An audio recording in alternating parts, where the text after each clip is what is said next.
just to take you away from the specifics of your brief, misogyny, and to a certain extent we are talking about most of the victims of domestic abuse are women, not all, but misogyny seems to be alive and well in our society and in Parliament. Have you come across it yourself in your parliamentary career?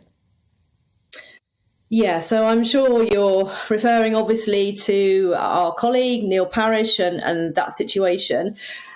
But what I would say, and I can only speak from my own experience, and I can only give my own personal perspective. I came into politics when I was 50, having had a career in 2 different industries. I started off in the City of London. I worked in finance and banking. And then I worked in IT for many years and in business. And I've experienced sexism and misogyny in all of those roles. And I do experience it to some degree in Parliament, as any woman will tell you. But in my case, what I've experienced, I think, is overwhelmingly the men that I work with in Parliament, male MPs, they recognise that we need a better culture. They recognise that women need support, probably additional support sometimes, to build their parliamentary careers because of some of the barriers that still exist. And I've experienced nothing but sort of a helping hand. Men have gone out of their way to help me, to mentor me, to support me, to guide me, etc.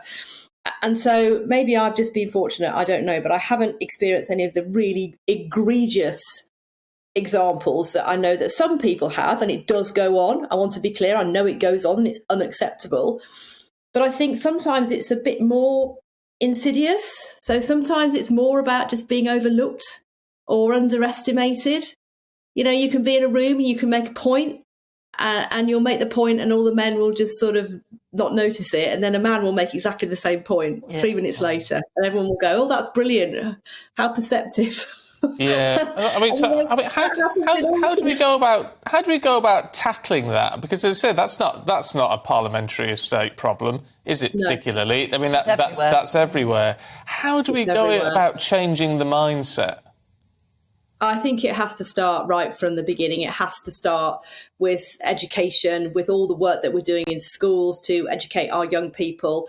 I mean, the Home Office is playing quite a leading role in this, actually, with some of the work that we are doing on the communications campaigns, government-funded campaigns, to just make it clear that it's unacceptable to sexually harass someone in a public place, for example.